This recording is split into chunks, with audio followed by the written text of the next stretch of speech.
ध्रुव जी के मन में आ रहा था, जिस माता के उपदेश से हम भजन में लगे, मैं अपनी माता को तो घर पे ही छोड़ आया, वो मैया कहाँ होगी। भगवत पार्षदों ने उनके मन की बात जान ली। नंद सुनंद ने बोले, तुम्हारे जैसे भक्त को जन्म देने वाली माँ पीछे नहीं रह सकती। देखो तुम्हारी माँ का विमान तुमसे ऊपर चल रहा है। और ध्रुव जी ने अपनी माँ को प्रणाम किया। माँ ने वहीं से आशीर्वाद दिया, बेटा तेरे भजन की महिमा से आज मैं भी भगवान के नित्य धाम को प्राप्त कर रही हूँ। पुत्रवती युवती जग सोई, रघुपति भगत जासु सुत। आप लोग कहेंगे हमारे बस की बात थोड़ी कि हमारी संतान भगत हो, क्यों नहीं, तुम्हारे बस की बात है।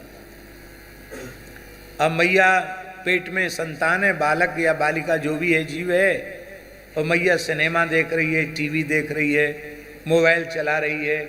जिन लोगों का मूवी देखना पाप है, उन लोगों से बातचीत कर रही है, तो संतान में अच्छे संस्कार कहाँ से आएंगे।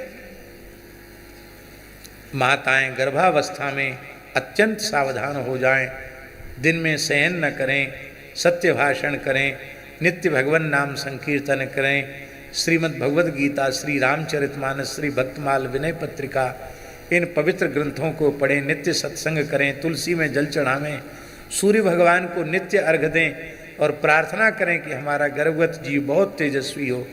इस प्रकार की पवित्र आहार विहार, गव्य पदार्थों का आहार करें, नित्य जगन्नाथ जी का निर्माल्य लें, नित्य ब्रजरज लें, गंगा जल लें और निरंतर भगवत चिंतन करें। फिर देखो तुम्हारी कोख धन्य हो जाएगी, तुम्हारा कुल धन्य हो जाएगा। माताएं गर्भ में सावधानी रखती नहीं और सोचती संतान भक्त हो जाए। कैसे भक्त हो जाएगी संतान?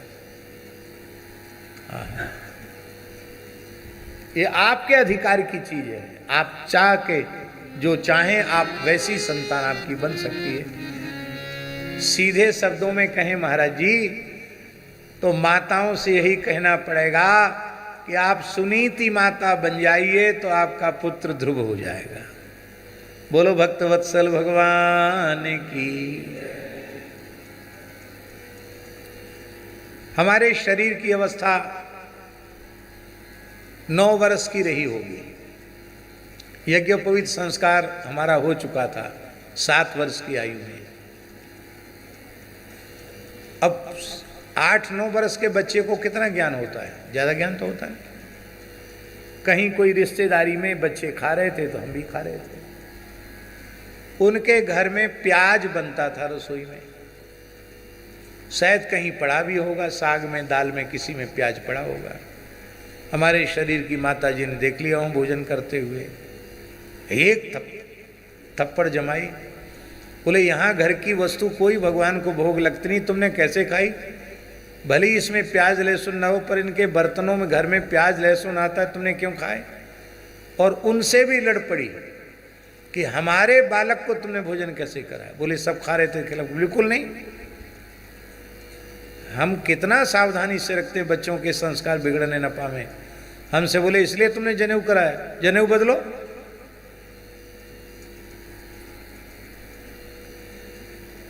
ऐसी सावधानी माता पिता रखें तो संतान पवित्र होगी।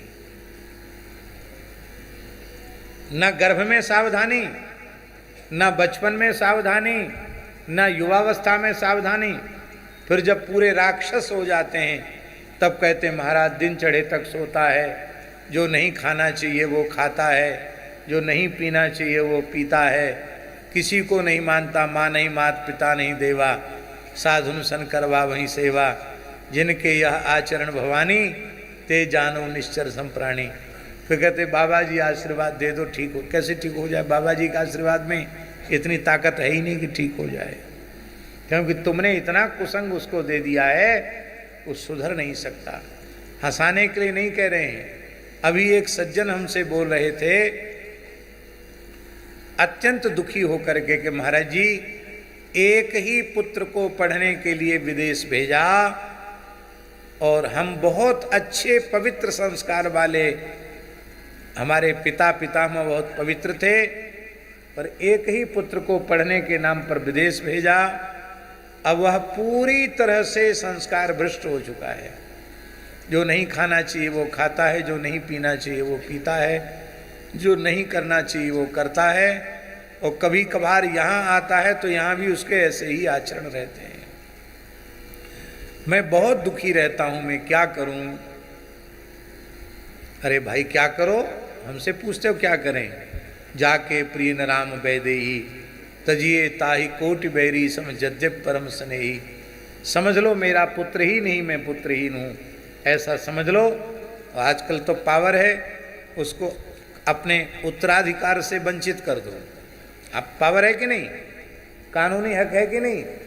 यदि माता पिता की इच्छा के अनुरूप संतान नहीं है तो वो उसको अपने उत्तराधिकार से वंचित कर सकता है। भजन में लग जाओ। अब उसके लिए तुम रो रहे हो, अपना जीवन खराब कर रहे हो, ये क्या जरूरी है? ये थोड़ा रुपया पैसा बढ़ा नहीं किसी के पास कि फिर यहाँ पढ़ाई नहीं, सीधे विदेश भेजते हैं। थोड़े मोड़े संस्कार परिवार के बच भी गए हों तो उन पर भी चौका लग जाए, इसके लिए विदेश भेज देते हैं। ऐसा नहीं है, विदेश में भी अच्छे लोग हैं।